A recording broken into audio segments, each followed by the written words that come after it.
Assalamualaikum warahmatullahi wabarakatuh.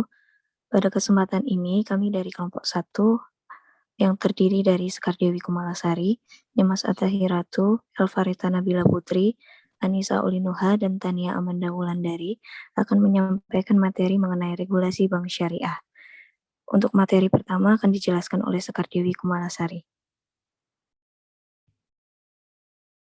Regulasi perbankan syariah sebelum lahirnya Undang-Undang Perbankan Syariah. Menurut Miranda Gultom, terdapat 5 faktor yang mendukung sistem ekonomi dan keuangan syariah di Indonesia, yaitu Fatwa Majelis Ulama Indonesia bahwa bunga bank adalah riba dan haram. Tren kesadaran umat Islam yang semakin meningkat, khususnya di kalangan masyarakat kelas menengah ke atas.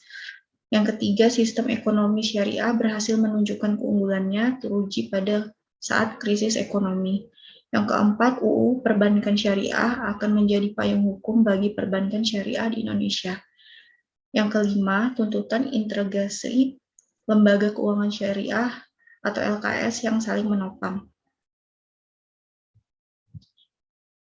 Sejak Indonesia merdeka telah disusun 3 undang-undang yang mengatur tentang perbankan, yaitu Undang-Undang Nomor 14 Tahun 1967 tentang pokok-pokok perbankan. Yang kedua, Undang-Undang Nomor 7 Tahun 1992 tentang perbankan.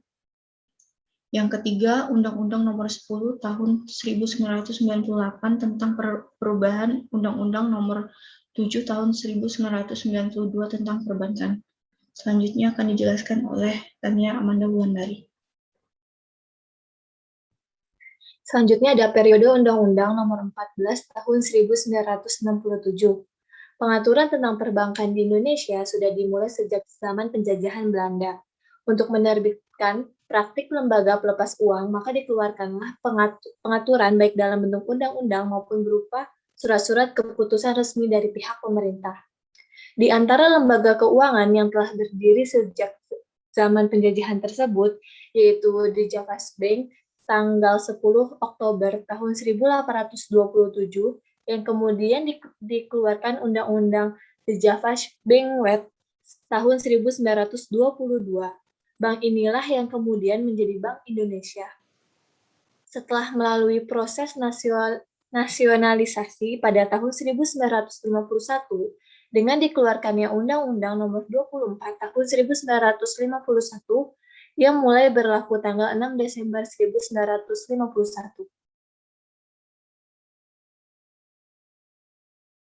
Sesudah Indonesia merdeka, regulasi perbankan secara sistematis dimulai pada tahun 1967 dengan dikeluarkannya Undang-Undang Nomor 14 Tahun 1967 tentang pokok-pokok perbankan. Undang-undang ini mengatur secara komprehensif sistem perbankan yang berlaku pada masa itu. Namun demikian, undang-undang ini belum mengatur tentang perbankan syariah. Selanjutnya akan disampaikan oleh Anissa Ulinuha. Selanjutnya, periode Undang-Undang Nomor 7 Tahun 1992 dalam rangka penyempurnaan tata perbankan nasional, dikeluarkan Undang-Undang Nomor 7 Tahun 1992 sebagai pengganti Undang-Undang Nomor 14 Tahun 1967, yang ditempuh langkah-langkah antara lain yang pertama, penyederhanaan jenis bank, menjadi bank umum dan bank perkreditan rakyat atau BPR. Yang kedua, persyaratan pokok mendirikan bank diatur secara rinci sehingga pelaksanaan sistem perbankan lebih jelas. Yang ketiga, peningkatan perlindungan dana masyarakat melalui prinsip kehati-hatian. Yang keempat, peningkatan profesionalisme pelaku di bidang perbankan. Yang kelima, perluasan kesempatan menyelenggarakan kegiatan bidang perbankan secara sehat. Selain sistem tersebut, dalam Undang-Undang Nomor 7 Tahun 1992 tentang perbankan memperkenalkan sistem perbankan bagi hasil. Ketentuan tersebut dijabarkan lebih lanjut melalui surat edaran yang pokok-pokoknya menetapkan sebagai berikut. Yang A, bahwa bank berdasarkan prinsip bagi hasil adalah bank umum dan bank perkreditan rakyat. Yang B, prinsip bagi hasil yang dimaksudkan adalah prinsip bagi hasil yang berdasarkan syariah. C. Bank berdasarkan prinsip bagi hasil wajib memiliki Dewan Pengawas Syariah atau DPR. D. Bank umum atau BPR yang melakukan usaha tidak dengan prinsip bagi hasil atau konvensional tidak diperkenankan melakukan kegiatan usaha berdasarkan prinsip bagi hasil. Selanjutnya dijelaskan oleh Alvareta Nabi. Selanjutnya ada periode Undang-Undang Nomor 10 Tahun 1998. Pada tanggal 10 November 1998 telah diundangkan UU Nomor 10 Tahun 1998 tentang perubahan UU Nomor 7 Tahun 1992 tentang perbankan.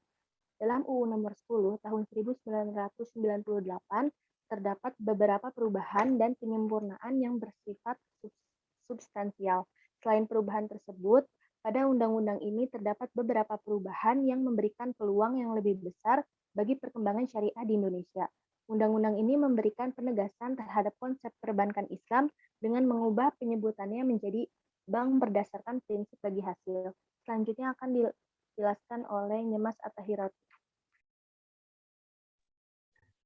Selanjutnya, regulasi pengaturan bank syariah melalui Undang-Undang Nomor 21 Tahun 2008 tentang perbankan syariah. Setelah melalui proses yang cukup panjang, akhirnya tanggal 7 Mei 2008, DPR telah mengesahkan Undang-Undang Nomor 21 Tahun 2008 tentang perbankan syariah. Undang-undang ini terdiri dari 13 bab, 70 pasal. Undang-undang ini mengatur mengenai jenis usaha bank syariah, ketentuan pelaksanaan syariah, kelayakan usaha, penyaluran dana bank syariah, larangan bagi bank syariah dan unit usaha syariah, dan terakhir kepatuhan syariah. Nah, kedudukan Undang-Undang Perbankan Syariah ini adalah merupakan lex specialis dari Undang-Undang Perbankan. Hal ini dikarenakan Undang-Undang Perbankan Syariah merupakan undang-undang yang khusus mengatur perbankan syariah, sedangkan Undang-Undang Perbankan mengatur perbankan secara umum, baik perbankan syariah maupun perbankan konvensional. Kesimpulan dari regulasi bank syariah ini adalah regulasi perbankan syariah di Indonesia dimulai dalam UU Nomor 7 Tahun 1992 dengan menggunakan istilah bank berdasarkan prinsip bagi hasil. UU Nomor 10 Tahun 1998 memberikan peluang yang lebih besar untuk tumbuh dan berkembangnya perbankan syariah di Indonesia. Perbankan syariah memiliki karakteristik yang khas dibandingkan dengan perbankan konvensional.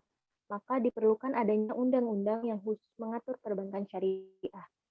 Undang-undang perbankan syariah juga memberikan tantangan bagi para pelaku bank syariah nasional agar dapat berkompetisi dengan bankir asing yang berminat terjun dalam perbankan syariah di Indonesia. Sekian presentasi yang dapat kami berikan. Atas perhatiannya ucapkan terima kasih. Wassalamualaikum warahmatullahi wabarakatuh.